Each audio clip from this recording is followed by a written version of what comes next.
नमस्कार। आप सुन रहे हैं बुक ऑडियो पर अरविंद की कहानियां और आज की कहानी है चौराहे पर लोग।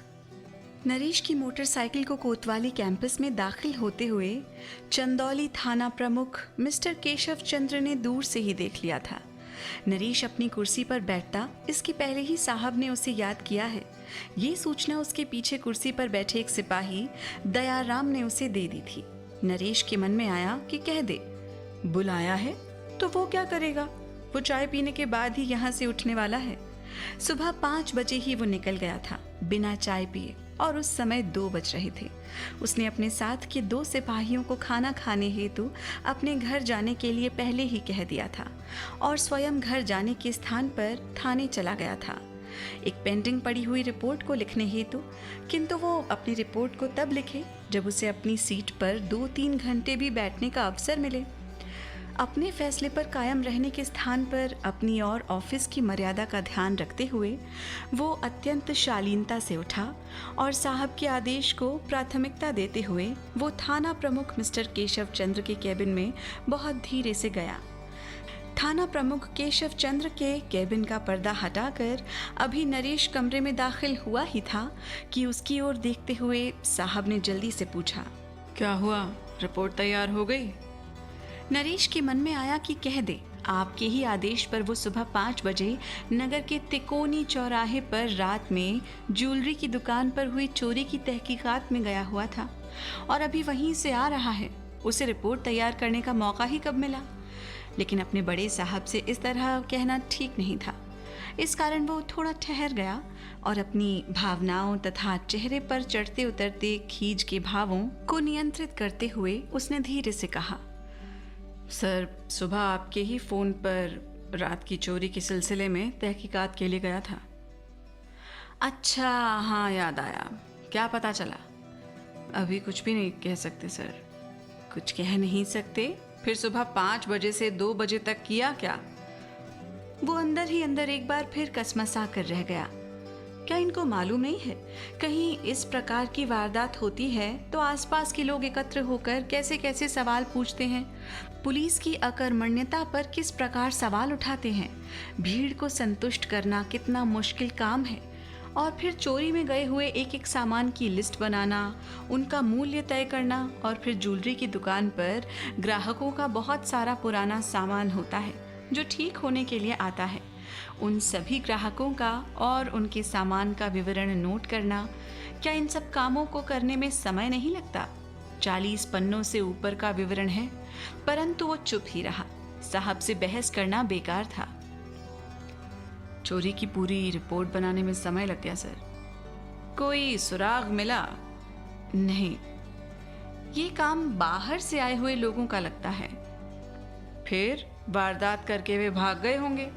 हो सकता है, किंतु हमने अपनी ओर से नगर की सभी सीमाओं पर चेकिंग लगा दी है और आसपास के सभी थानों को सूचना दे दी है। ठीक है। अच्छा, परसों जो करीम गांव में मारपीट हुई थी उसका क्या हुआ? सर, करीम गांव में कोई मारपीट नहीं हुई थी, केवल 2 लोगों के बीच गाली गलौज हुई थी, वो भी केवल सड़क पर पानी बहने को लेकर। मगर वहाँ तो एक के हाथ पैरों में गहरी चोटें आई हैं और ये मैं नहीं, डॉक्टर की जांच रिपोर्ट कह रही है। लेकिन वारदात के तुरंत बाद ही तो मैं वहाँ जाकर सभी से मिलकर आया था, तब वहाँ किसी को भी चोटें नहीं थी। आपने सुलहनामा लिखवाया था? सर, जब ऐसी कोई गंभीर वारदात हुई ही नहीं तो सुलहनामा क्या लिखवाना? फिर 2 दिन बाद आज ये क्या है? मैं क्या कह सकता हूँ सर। अब यहाँ बैठकर तो वाकई तुम कुछ नहीं कह सकते। जाओ देखो और जैसा भी हो शाम तक रिपोर्ट करो। जी सर। केशव चंद्र के कमरे से निकलकर उसने सीधे अपनी मोटरसाइकिल की ओर जाने का रुख किया और रास्ते में अपनी जेब से मोबाइल निकालकर उन दोनों सिपाहियों को फोन किया जिन्हें घर जाकर खाना खाने हेतु भेजा था। उन्हें अपने साथ चलने के लिए उसने आदेश दिया।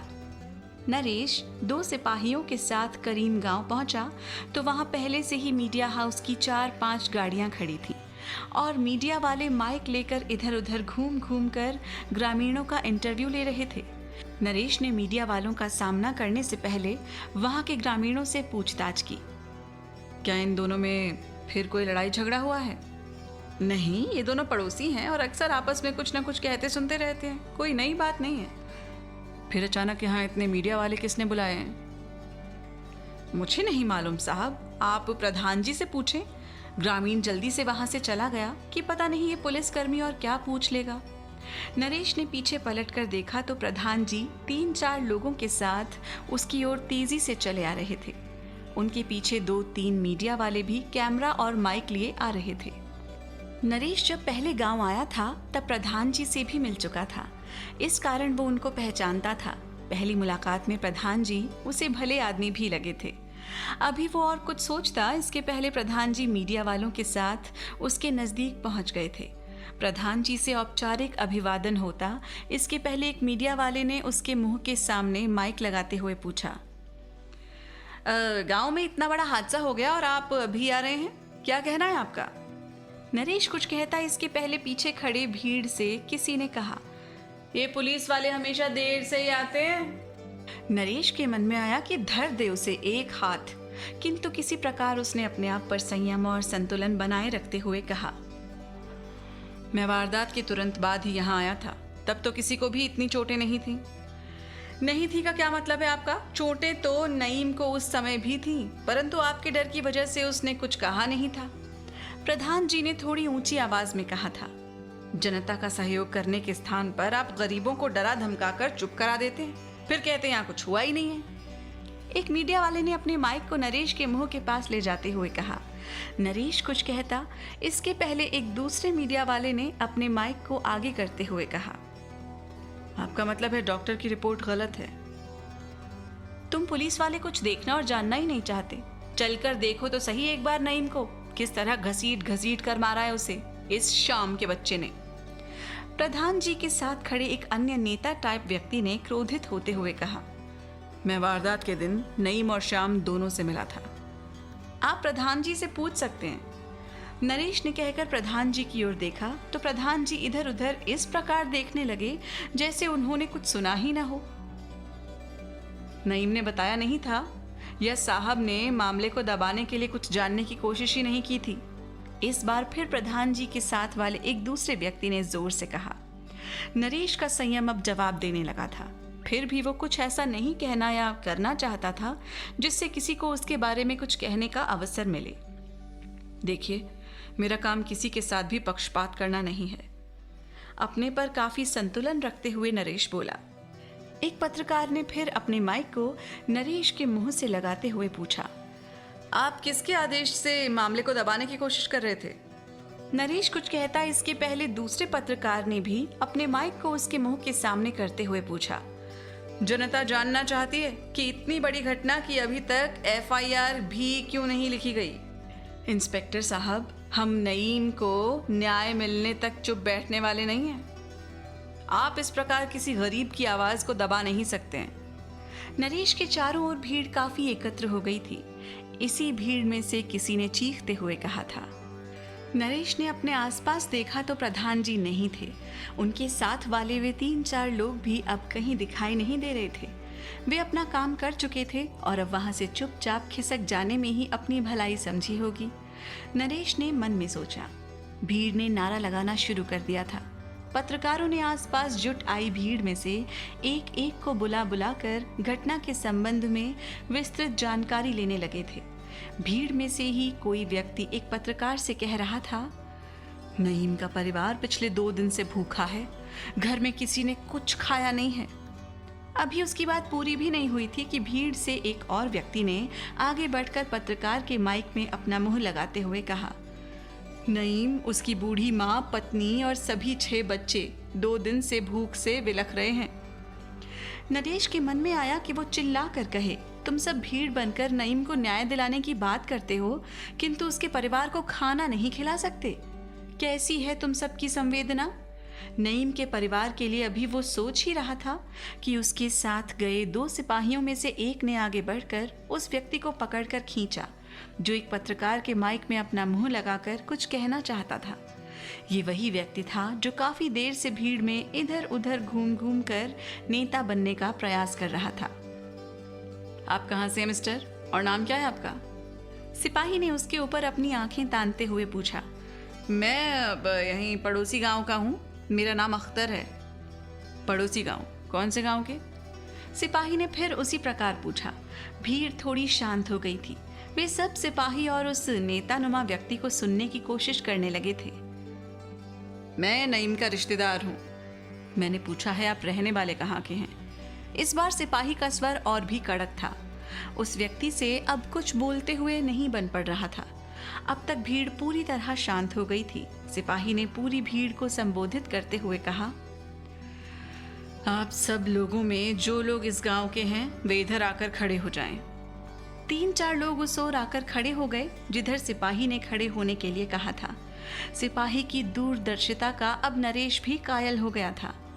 जो 3-4 लोग अलग हटकर खड़े हो गए थे, उनकी ओर देखते हुए सिपाही ने पूछा, आप लोग इस भीड़ में किस किस को पहचानते हैं? किसी को भी नहीं, सभी ने एक साथ कहा। सिपाही कुछ और प्रश्न करता, इसके पहले एक पत्रकार ने आगे आकर कहा, आप लोग सरकारी कर्मचारी हैं, अपना काम ईमानदारी से करें। कौन कहाँ से आया है इससे आपको कोई मतलब नहीं।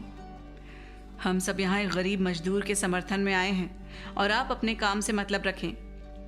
नेता टाइप उस व्यक्ति की बात सुनकर अब भीड़ पहले से ज्यादा उग्र और क्रोधित होकर नारे लगाने लगी थी। नरेश ने बात को बिगड़ते हुए देखकर अपने दोनों सिपाहियों को शांत रहने का संकेत किया और उस नेता टाइप व्यक्ति से कहा, यहाँ हम अपना काम ही कर रहे हैं और आप मुझे सिखाने की कोशिश ना करें। आप दोषियों को पकड़कर जब तक जेल में बंद नहीं करते तब तक यहाँ से हम हटने वाले नहीं हैं। दोषी कौन है ये तय करना आपका काम नहीं है। नरेश ने अब थोड़ा उत्तेजित होते हुए कहा, मैं जानता हूं मिस्टर इंस्पेक्टर, दोष तय करना न्यायालय का काम है।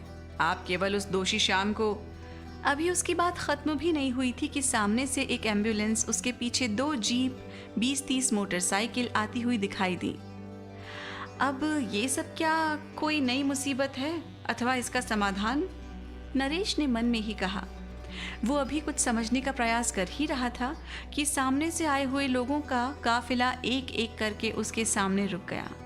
इतने अधिक लोगों को सामने देखकर पहले से एकत्र भीड़ एक ओर हटकर चुपचाप खड़ी हो गई।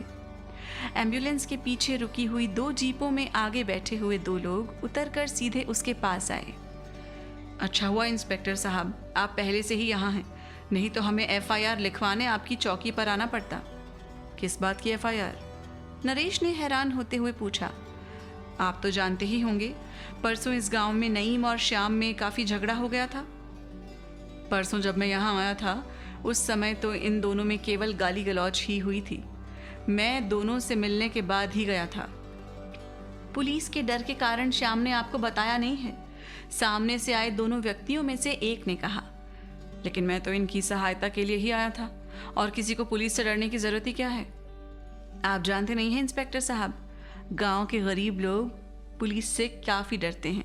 वे जल्दी पुलिस को कुछ बताते नहीं, दूसरे वाले व्यक्ति ने कहा। लेकिन हुआ क्या? नरेश ने काफ़ी विनम्र रहने की कोशिश करते हुए पूछा। इतना सब होने के बाद आप पूछते हैं क्या हुआ? नरेश ने प्रश्नवाचक दृष्टि से उन दोनों की ओर देखा, लेकिन कहा कुछ नहीं।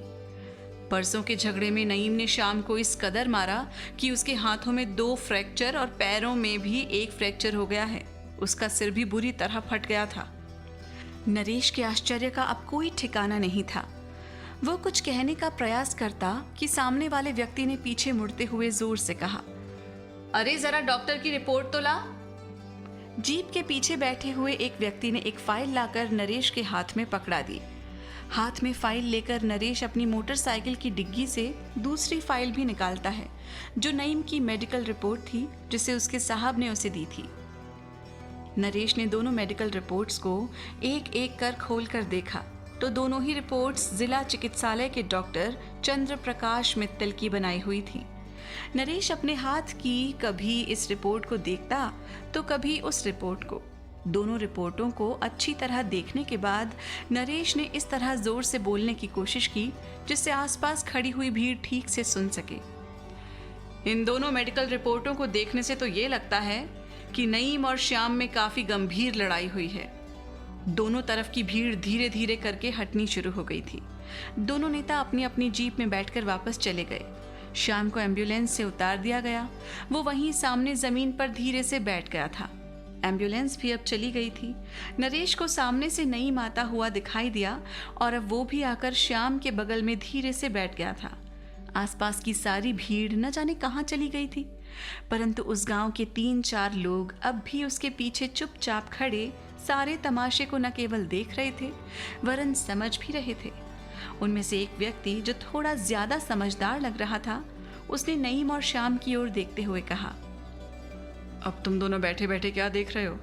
अपनी अपनी पट्टी और प्लास्टर खोलो और चलो अपना काम करो। चौराहे पर लोगों का जमावड़ा खत्म हो गया था। नरेश और दोनों सिपाहियों ने अपनी अपनी मोटरसाइकिलें स्टार्ट की और वे भी चल दिए।